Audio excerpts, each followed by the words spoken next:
सारा घर शादी की शहनाइयों से गूंज रहा था। मलाइका के चारों भाई अपनी इकलौती बहन की शादी की तैयारियों में लगे हुए थे। पूरा घर रिश्तेदारों से भरा पड़ा था। कहीं मर्दों की बैठक जमी हुई थी तो कहीं पुरानी सुघड़ औरतों की टोलियां अपने तजुर्बों और सियानपने से भरी बातों से घर की खामोशी को तोड़ रहे थे। हंसी, कहकहे, बर्तनों के गूंजने की आवाज़ें और शादी के गीत, हर तरफ खुशियों का शोर था। लेकिन जैसे ही औरतें दुल्हन को रस्म के लिए बुलाने इसके कमरे की तरफ बढ़ीं, अचानक एक भयानक चीख पूरे घर में गूंज उठी। बरामदे से, छत से, तो कहीं सहन से। जहां जहां इस घर में मर्द मौजूद थे, वहां से दिल में किसी अनहोनी का खौफ लिए वो सारे मर्द दौड़ते, लड़खड़ाते और मलाइका के चार भाई तकरीबन गिरते पड़ते इसके कमरे की तरफ लपकते हैं। और वहाँ इनका इंतज़ार एक ऐसा मंजर कर रहा होता है जो ये ज़िंदगी में कभी नहीं भूल सकते। मलाइका, जिसकी कुछ ही देर में मंगनी होने वाली थी, वो अपने चेहरे पर बालों को बिखेरे फ्रिज के सामने बैठी फ्रिज से निकला हुआ कच्चा गोश्त एक ऐसे दरिंदे की तरह चबा चबा कर खा रही थी जैसे वो कोई जानवर हो। इसकी आंखें लाल हो रही थी और जल्द ऐसे सफ़ेद पड़ गई थी जैसे पूरे जिस्म से किसी ने खून निचोड़ लिया हो। मलाइका का बड़ा भाई जैसे ही घबराहट में इसकी तरफ बढ़ा, मलाइका जो अब भी कच्चे गोश्त की बोटियां किसी जानवर की तरह चबा रही थी, ज़मीन से उछलकर खड़ी होती है और अपनी तरफ बढ़ते हुए भाई को उसकी गर्दन से दबोच लेती है।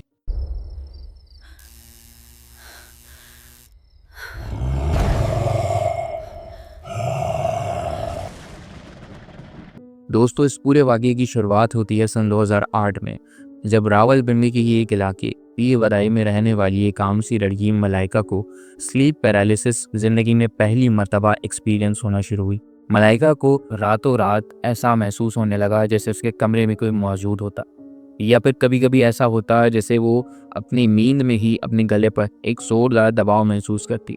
उसकी सांसें घुटने लगती और उसे समझ नहीं आ रहा होता कि ये सब कौन और कहाँ से कर रहा है। मलाइका अपने चार भाइयों की इकलौती बहन थी और सबसे ज़्यादा पूरे घर में लाडली थी। क्योंकि इसके वालिद वालिदा का इंतकाल इसके बचपन में ही हो चुका था, लिहाजा इसीलिए इसके चारों भाइयों ने, जो कि इससे बड़े भी थे, बहुत ही संभाल कर, बहुत ही खुश असलूबी से इसकी परवरिश की थी। अब ये दिसंबर की कड़कड़ाती सर्दियों के दिन चल रहे थे जब सन 2008 में दिसंबर के महीने की आखिरी तारीखों में मलाइका का एक बहुत ही अच्छे घर से एक रिश्ता आता है। मलाइका घर वालों को ये रिश्ता बहुत पसंद आता है और वो इस रिश्ते के लिए काफ़ी छान पटक करने के बाद हाँ भी कर देते हैं। आखिरकार इतने सालों बाद उस घर में मलाइका के माँ बाप के इंतकाल के बाद पहली बार कोई ऐसा इवेंट आ रहा था जहां उसका पूरा खानदान जमा था। अब मलाइका अपनी शादी को लेकर बहुत ज़्यादा एक्साइटेड थी, लेकिन उसकी ये स्लीपिंग पैरालिसिस वाली बात उसने अपने किसी दोस्त, अहबाब या फिर रिश्तेदारों तक को नहीं बताई थी। और ये वो वक्त था जब मलाइका को स्लीप पैरालिसिस के एक्सपीरियंसेस होना और अपने घर में अजीबोगरीब तरह के लोग चलते हुए नज़र आना बहुत ज़्यादा बढ़ गई थी। एक वक्त ऐसा आया जब मलाइका की मम्मी के दिन बहुत करीब आने लगे और उस वक्त अक्सर ऐसा होता कि मलाइका बिल्कुल ही जोन आउट हो जाया करती। कभी इसके भाई उससे कुछ पूछ रहे होते, तो कभी उसके रिश्तेदार या उसके दोस्त शादी के बारे में उससे मालूमात ले रहे होते, तो वो बिल्कुल जोन आउट हो जाती, किसी बात पर कोई जवाब नहीं देती। पहले घर वालों ने इसके चिड़चिड़ेपन को सिर्फ और सिर्फ अपने घर को छोड़कर जाने का दुख और भाइयों से दूर हो जाने का गम समझा, लेकिन वो ये नहीं जानते थे कि मलाइका के अंदर ही अंदर एक ऐसी अनहोनी और एक ऐसी ख़तरनाक मखलूक अपना बसेरा कर रही है जिसे उससे अलग करना बहुत ज़्यादा ही मुश्किल होने वाली। ये वो दिन था जिस दिन मलाइका की मंगनी रहे। पूरा घर मेहमानों, दोस्तों और रिश्तेदारों अहबाबों से भरा हुआ था। इस दिन मलाइका की मंगनी तय पाई थी। पूरे घर में कहीं बुजुर्गों का शोर, कहीं पुरानी औरतों के सियानपन की बातें, तो कहीं घर के मर्दों के कामकाज की सर खपाई की बातें फिजा में घुलती हुई खामोशी को बर्बाद कर रही थी। इतनी ही देर में जब मलाइका को बुलाने के लिए उसके कमरे में उसकी कुछ दोस्त थे गिन, तो वो एक बहुत ही अजीबोगरीब और खौफनाक मंजर देखती। मलाइका फर्श पर बैठी, कच्चा गोश्त के इस वक्त फर्श पर पड़ा हुआ था, गालिबन किसी ने फ्रिज से निकाल कर वहाँ रखा था, वो उस कच्चे गोश्त को किसी परिंदे की तरह चबा रही थी। ये पूरा सिनेरियो देख के उसकी सारी दोस्तें जो उस कमरे में उसे लेने गई थी वो चिल्लाती हुई कमरे से बाहर भागी। इतनी ही देर में मलाइका का सबसे छोटा भाई उसी कॉरिडोर से गुजर रहा था जब उसने उन लड़कियों को चिल्लाते हुए बाहर की तरफ भागते हुए देखा। उसको लगा कि घर में कोई चोर डकैत घुस आया है और वो चिल्लाता हुआ सबको बताने लगा कि घर में चोर घुस आया है। अब इसके सारे घर में जितने भी मेहमान मर्द मौजूद थे वो फौरन मलाइका के कमरे की तरफ लपकते हैं जहाँ पर ये अनहोनी का इंतज़ार कर रही होती। जैसे ही वो मलाइका के कमरे में जाते हैं वो एक चीज़ देखते हैं कि मलाइका अभी भी अपने सर के बालों को अपने चेहरे पर बिखेरे उस कच्चे गोश्त को किसी जानवर की तरह चबा रही है और बहुत ही बुरी तरह से हड्डियों से नोच नोच कर खा रही है। उन्हें समझ नहीं आ रहा था कि उनकी वो बहन जो कि कभी प्योर वेजिटेरियन होने का दावा करती, जानवरों से मोहब्बत की बातें करती और अपने भाइयों को कहती कि ये जो जानवर आप खाते हैं ये इन पर जुल्म है, वो बहन एक जानवर की लाश का कच्चा गोश्त कैसे चबा सकती है। ये बात इन्हें कहीं से भी समझ नहीं आ रही थी। मलाइका के सबसे बड़े भाई जो इस वक्त 35 साल की उम्र रखते थे सबसे पहले इसके करीब गए, इसके सर पर हाथ रखा और इससे पूछा कि मलाइका तुम ये क्या कर रही। मलाइका जैसे ही अपना चेहरा ऊपर उठाकर अपने भाई की तरफ देखती है, एक सेकंड के लिए दोस्त के वो बड़े भाई भी हैरान हो जाते हैं कि आखिर इसे हो क्या क्या है। मलाइका की आंखें पूरी तरह ऊपर चढ़ी होती हैं, उसकी आंखों की सफ़ेद पुतलियां नज़र आ रही होती हैं, बाल चेहरे पर बिखरे होते हैं जिसमें से बमुश्किल उसका चेहरा अजीब तरह के निशाना से ढका हुआ उसके बड़े भाई आरिफ जो कि 35 साल के थे उन्हें नज़र आ रहा होता है। अब ये देखने के बाद उन्हें लगता है कि शायद मलाइका को कोई दौरा पड़ा है या फिर जिस तरह पुराने घरों में मशहूर होता है कि शादी होने वाली दुल्हन को अकेले नहीं छोड़ा जाता, उस पर जिन्नात आशिक हो जाया करते हैं या फिर बाल खुले रखने पर जिन्नात औरतों के करीब आ जाते हैं। उन्हें लगा ऐसा ही कोई छोटा मोटा वाक़या है जो अभी दम दूध करने से हल हो जाए। उन्होंने ये कहते हुए अपने दिल में आयती कुर्सी पढ़ना शुरू करी और मलाइका के सर पर जो हाथ रखा हुआ था उसको फैलाना शुरू कर दिया। लेकिन जैसे ही वो अपने दिल में आयतल कुर्सी पढ़ना शुरू करते हैं, मलाइका अपने बड़े भाई आरिफ का गला बहुत बुरी तरह दबोच लेती है। ऐसा लगता है कि ये 19 साल की मलाइका किसी 30-35 साल के सेहतमंद और ताकतवर आदमी जितनी ताकत अपने अंदर रखती हो। उसने अपने भाई का गला दबोच कर उन्हें ज़मीन से तकरीबन कुछ इंच तक ऊपर उठा लिया। ये देखकर को पूरा मेहमानों से भरा मजमा मर्दों का जो उस कमरे में मौजूद था वो सब खौफ खा रहे थे। वो देख रहे थे कि जिसकी मलाइका सबसे ज़्यादा लाडली बहन थी उसका गला पकड़े उसे ज़मीन से ऊपर उठाए अजियत से दो चार कर रही है। मलाइका एक ज़ोरदार झटके से अपने बड़े भाई आरिफ को दूर फेंक देती है और वो कमरे से बाहर जाकर गिरते हैं। ये देखने के बाद इनके घर में जो लोग यानी इनके भाई और इनके दोस्त और इनके रिश्तेदार मौजूद थे उन्हें इस बात पर यकीन हो जाता है कि ये मामला यकीनन कुछ और है। 10-12 मर्द मिलकर उस छोटी सी 19 साल की लड़की मलाइका को काबू नहीं कर पा रहे थे। पूरे घर में कोहराम बर्पा हो गया। करीब की मस्जिद से मौलवी साहब को बुलाया गया। उनने दम दुरूद किया और काफ़ी दम दुरूद करने के बाद मलाइका पर बेहोशी की हालत या फिर सक्का तारी हो गया और मलाइका अपने बेड पर गिर पड़े। उसकी हालत को देखते हुए डॉक्टर साहब को भी बुलवाया गया और डॉक्टर ने बताया कि लड़की काफ़ी दिनों से कुछ खा भी नहीं रही है, काफ़ी ज़्यादा भूख का शिकार लगती है और बहुत कमज़ोर भी हो रही है। ऐसा लगता है जैसे इस लड़की को ज़बरदस्ती खाने पीने से दूर रखा गया। उसके वो पुरखुलूस और मोहब्बत करने वाले 4 भाई जो कभी मलाइका के लाड उठाने में कोई कसर नहीं छोड़ते थे, हमेशा उसे वो चीज़ लाकर देते जो उसकी ज़बान पर होती। जिस चीज़ पर वो हाथ रखती थी उसके भाई उसे वो उसके 4 हिस्से पेश कर दिया करते थे।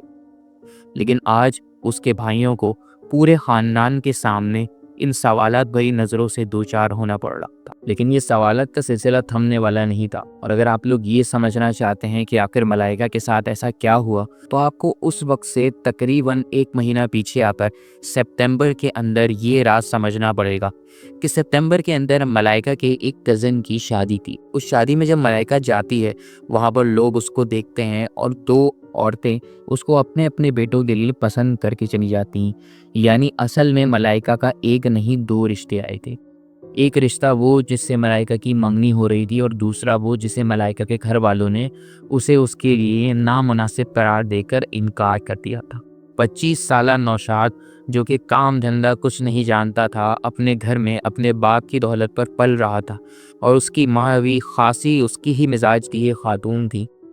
جو کہ اپنے بیٹے کی ہی ہر خواہش پوری کرنے کے لیے اس کے گھر رشتہ لے کر جا پہنچی تھی۔ جب اس کے بھائیوں نے نوشاد سے سوالات کیے کہ بھائی تم کون ہو، کیا کرتے ہو، تمہارے ذرائع آمدنی کیا ہیں اور تم ہماری بہن کو کس طرح اپنے گھر میں عزت و عافیت کے ساتھ رکھ سکو گے، تو نوشاد جب تک اپنی باتوں کو، اپنے غصے کو اپنے اندر ہی پیتا ہوا صرف دیواروں کو دیکھتا رہا۔ اس کے پاس کوئی جواب موجود ہی نہیں تھا، اور شاید اس کے بھائی بھی جانتے تھے کہ یہ رشتہ ان کی بہن ملائکہ کے لیے نامناسب ہے، یہی کہہ کر انہوں نے عزت سے نوشاد کی والدہ کو انکار بھی کر دیا تھا۔ لیکن نوشاد کی والدہ کو یہ انکار بہت ہی زیادہ گرا گزرا تھا، اتنا گرا گزرا تھا کہ نوشاد کی والدہ ایک کالا علم کرنے والے جادوگر کے دروازے تک جا پہنچی تھی۔ اس سپٹمبر میں ہی جب ملائکہ کے سب سے بڑے بھائی امجد نے یہ رشتے سے انکار کیا تھا، تو نوشاد کی والدہ ایک جادوگر کے دروازے تک جا پہنچتی ہیں اور اس سے اپنی فرمائش کرتی ہیں کہ تمہیں جتنے پیسے چاہیے میں تمہیں دوں گی، لیکن اس لڑکی کی زندگی برباد کرنی ہے تمہیں۔ جادوگر نوشاد کی والدہ سے کچھ لاکھ روپوں کی ڈیمانڈ کرتا ہے، جو کہ اس وقت آج کے کروڑوں روپے کے برابر ہوتے ہیں۔ نوشاد کی والدہ اس جادوگر کو بھرپور مما کی رقم دیتی ہیں، جس سے لینے کے بعد، جسے موصول کرنے کے بعد وہ جادوگر ملائکہ پر سفلی کرنا شروع کر دیتا ہے۔ اب بتاتا چلوں کہ سفلی کے لیے جادوگر کو کچھ چیزیں چاہیے ہوتی ہیں اس بندے کی، جس پر اس کو یہ غلیظ علم کرنا ہوتا ہے، اور اس کے لیے نوشاد کی والدہ باری باری بہانے سے ملائکہ کے گھر جایا کرتی، گھنٹوں اس کے ساتھ بیٹھا کرتی، وقت بتایا کرتی، اور اس سے باری باری عجیب طرح کے سوالات کیا کرتی۔ نوشاد کے گھر والے صرف یہ سوچ کر اگنور کرتے تھے کہ یہ عورت اپنے بیٹے کو بہت چاہتی ہیں، اور آہستہ آہستہ وہ ان کی فیملی فرینڈ بھی بنتی جا رہی تھی۔ نوشاد کی والدہ نے ملائکہ کو یہ تب بول دیا تھا کہ بیٹا جب بھی تمہاری شادی ہو مجھے ضرور بلانا، تمہاری ساری رسمیں میں ویسے ہی کہوں گی جیسے میں اپنی بیٹی ہی کرتی۔ نوشاد کی والدہ بظاہر ملائکہ کی والدہ کا ایک رول ماڈل بن کر خود کو پیش کر رہی تھی۔ بہانے سے کبھی ملائکہ کے ہاتھ سے اتری کھڑی، کبھی اس کے سر کے کچھ چھوٹے چھوٹے بال کنگھے سے نوچ کر، تو کبھی اس کے ہاتھ کا بریسلیٹ کہیں نہ کہیں کسی نہ کسی بہانے سے اٹھا کر، کبھی بتا کر تو کبھی بنا بتائے لے جایا کرتی۔ اسی طرح آہستہ آہستہ وہ ملائکہ کا سامان لے جا کر اس جادوگر کو دیتی ہیں۔ اور دوستو، جس طرح انسان خود کو کسی کے سامنے پیش کر سکتا ہے، کچھ اور خود کو بنانے کی ایکٹنگ کر سکتا ہے، اس میں تو انسان کا دنیا کی کوئی اور مخلوق مقابلہ ہی نہیں کر سکتی۔ نوشاد کی والدہ نے بھی بالکل اسی طرح چالاکی اور مکاری سے پورے کے پورے ملائکہ کے گھر کی ہمدردیاں حاصل کرتے ہوئے انہیں اپنی ماں کا درجہ دینا شروع کر دیا تھا۔ وہ یہ نہیں جانتے تھے کہ جسے وہ ماں سمجھ رہے ہیں اصل میں وہ ایک ٹائم کا کردار ادا کر رہی۔ اب کچھ عرصے کے اندر ہی ملائکہ کے جسم پر سفلی کا اثر ظاہر ہونا شروع ہو گیا۔ ملائکہ اکثر رات کو جب اپنے کمرے میں سو رہی ہوتی تو اسے اپنا بیڈ ہلتا ہوا محسوس ہوتا۔ کئی بار تو وہ اپنے کمرے سے باہر آئی یہ سوچ کر کہ کوئی زلزلہ آ رہا ہے، لیکن پھر واپس اندر چلی جایا کرتی جب دیکھتی کہ سب کچھ نارمل ہے۔ لیکن یہ حادثے صرف بیڈ کے ہلنے یا کمرے کے ڈسٹربنس تک ہی محدود نہیں رہے۔ آہستہ آہستہ ملائکہ کو کبھی کلاس روم میں تو کبھی گھر کے کمرے میں، کبھی گھر کے صحن میں تو کبھی گھر کے برآمدے میں عجیب طرح کی شکلیں اور عجیب طرح کی خوفناک چیزیں نظر آنا اور محسوس ہونا شروع ہو گئی۔ آہستہ آہستہ ملائکہ کا ذہنی توازن ختم ہونے لگا، اور ملائکہ کئی زیادہ سوالات اور باتوں پہ ذوقناک ہو جایا کرتی۔ اس کو سمجھ نہیں آتا کہ وہ اتنے گھنٹے پورے دن کے اپنے کہاں بتا رہی تھی۔ ہوتا یہ تھا کہ ملائکہ باتیں کرتے کرتے ذوقناک ہو جایا کرتی، اور کچھ گھنٹوں بعد جب اسے ہوش آتا تو وہ ایک کے بجائے دوسرے کمرے میں ہوتی، یعنی اس جگہ پر جہاں وہ پہلے موجود تھی ہی نہیں۔ ملائکہ کی سب سے بڑی غلطی یہ تھی کہ وہ اس سب کو اگنور کر رہی تھی، اور اس اگنورنس کا نتیجہ اسے آگے جا کر اپنی منگنی والے دن بھگتنا پڑا، جس کی شدت اتنی خوفناک تھی کہ اس کے پورے خاندان کے سامنے اس کے بھائیوں کو سوالات کے کھڑگھرے میں کھڑا کر دیا گیا کہ تم لوگ اس بچی کے ساتھ کیا سلوک کرتے ہو۔ پورے خاندان کے سامنے اس کے بھائیوں کی بدنامی الگ ہوئی، اور ملائکہ کے لیے بھی عجیب و غریب طرح کی باتیں پورے خاندان میں، پورے محلے میں مشہور ہو گئی کہ اس لڑکی پر اثرات ہیں، اس لڑکی کو دورے پڑتے ہیں، اس لڑکی کا دماغی توازن ٹھیک نہیں ہے۔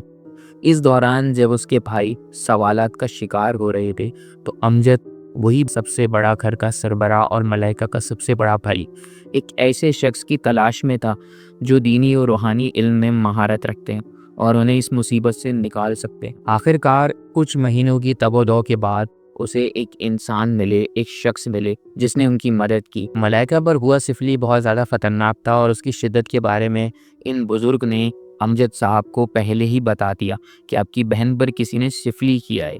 کس نے کیا ہے یہ تو میں آپ کو نہیں بتا سکتا، لیکن آپ کو یہ ضرور بتا سکتا ہوں کہ اس میں آپ کے پاس 50% چانسز ہیں۔ آپ کی بہن بالکل ٹھیک بھی ہو سکتی ہے یا پھر اس کا دماغی توازن ختم بھی ہو سکتا ہے، اس کا دماغ بھی پلٹ سکتا ہے۔ اللہ اللہ کر کے ان بزرگ نے ملائکہ کا علاج شروع کیا اور ملائکہ کی حالت میں سدھار آنے لگا۔ لیکن اس سدھار کے بعد انہوں نے ایک چیز نوٹ کی۔ نوشاد کی والدہ جو کہ ابھی ان کے گھر آتی، ملائکہ کی اس حالت کو دیکھتی، اس کے بھائیوں کے غم اور افسردگی بھرے چہرے دیکھ کر خود کو تسکین دیتی کہ میں نے کیسے اس لڑکی کی زندگی برباد کرتی جس نے کبھی میرے بیٹے کو انکار کیا تھا۔ ان کی حالت میں عجیب و غریب یا یوں کہیں کہ خوفناک طور پر تبدیلیاں آنے لگی۔ جسم میں مختلف حصوں پہ زخموں کے نشان ابھرنے لگے، جیسے کوئی داد یا کھنسی کے نشان ہوتے ہیں، جیسے کوئی موذی مرض ہو گیا ہو۔ اور ایک وقت آیا جب ان کی حالت اتنی خراب ہو گئی کہ انہوں نے ملائکہ کے گھر آنا بھی چھوڑ دیا۔ اب یہ وہ وقت تھا جب ملائکہ کی حالت پوری نارمل ہو گئی تھی اور سکلی کا اثر اس پر سے ختم ہو رہا تھا۔ ایک دن انہی بزرگ نے جنہوں نے ملائکہ کا علاج کر رہے تھے، انہوں نے ملائکہ بیٹی کو اپنے پاس بلایا اپنے چاروں بھائیوں سمیت، اور چاروں بھائیوں کے سامنے بیٹھا کر ملائکہ کو بتایا کہ ملائکہ، ایک انسان نے آپ پر سفلی کروایا تھا۔ کوئی انسان آپ کو بہت ہی بری طرح سے تکلیف دے کر اپنی زندگی میں ہارتا ہوا اور ٹوٹتا ہوا دیکھنا چاہتا تھا، لیکن اللہ تعالیٰ کے فضل و کرم سے آپ اس عذاب سے بچ گئی۔ آپ نے اپنی زندگی کو پھر سے شروع کرنا ہے اور اللہ تعالیٰ اور اس کے رسول کے بتائے گئے احکامات کی پابندی کرنی ہے۔ آپ نے نمازوں کی پابندی کرنی ہے، آپ نے عبادت کو اپنی زندگی کا لائف سٹائل بنانا ہے اور قرآن کی تلاوت کو اپنی ہر صبح کا پہلا روٹین بنانا ہوگا۔ ملائکہ جو پہلے اپنے دین سے دور تھی، بزرگ صاحب کے کہنے پر آہستہ آہستہ اپنے دین کے قریب آتی گئی اور اس کی حالت 100% نارمل ہو گئی اور اس پر سے سکلی کا اثر ختم ہو گیا۔ اب یہ وہ پوائنٹ تھا جب ملائکہ نوشاد کی والدہ کو ایک دن دیکھنے جاتی ہیں کہ یہ آنٹی ہمارے گھر اتنے دن ہو گئے نہیں آئیں، انہوں نے ہماری بڑی مدد کری ہے، میں ان کے گھر جا کر دیکھتی ہوں کہ ان کی حالت کیا ہے۔ جب وہ ان کے گھر جا کر دیکھتی ہیں تو نوشاد شراب کے نشے میں دھت اپنے ہاتھ پیر بیکار کیے ایک پلنگ پر پڑا ہوتا ہے اور دوسرے کمرے سے نکلتی نوشاد کی والدہ ہاتھ میں گرم پانی لیے کسی طرح اس کو صاف ستھرا کرنے میں لگی ہوتی۔ نوشاد کی والدہ جیسے ہی ملائکہ کا چہرہ دیکھتی ہیں، ان کی آنکھوں سے آنسو نکلنے لگتے ہیں، وہ اس کے پیروں میں گر جاتی ہیں۔ ملائکہ کو پہلے جو سمجھ نہیں آ رہا ہوتا کہ یہ سب کیا ہو رہا ہے، پھر وہ اپنے ہاتھوں کا سہارا دے کر اس عورت کو اٹھاتی ہیں۔ وہ ملائکہ کو خود اپنی زبانی اپنی ساری سچائی بتاتی ہیں کہ میں نے آہستہ آہستہ تمہاری چیزیں چرا کر ایک سکلی کرنے والے کو دی تھی جس نے میرے کہنے پر اور میرے لاکھوں روپے دینے پر تم پر سکلی کیا تھا۔ میں تمہیں برباد ہوتا وہ دیکھنا چاہتی تھی اور شروع کے کچھ دنوں میں جب تم پر سکلی کا اثر ظاہر ہونا شروع ہوا تھا، میں نے تمہیں برباد ہوتا دیکھا بھی، لیکن آہستہ آہستہ میرے خود کے حالات خراب ہونے لگے۔ میرے مرحوم شوہر کا کاروبار ختم ہو گیا، میرا بیٹا جو کہ پہلے بھی کچھ نہیں کرتا تھا وہ شراب کے نشے میں دھت رہنے لگا، اور اب آہستہ آہستہ میری جسمانی حالت بھی خراب ہوتی گئی اور آخر کار مجھے کوڑ کا مرض ہو گیا۔ دوستوں، کسی نے بھی کہا ہے جب ہم کسی کے لیے گڈھا کھودتے ہیں تو شاید یہ بھول جاتے ہیں کہیں نہ کہیں کسی نہ کسی جگہ پر ہمارے لیے بھی کوئی نہ کوئی گہرا گڈھا ضرور موجود ہوگا۔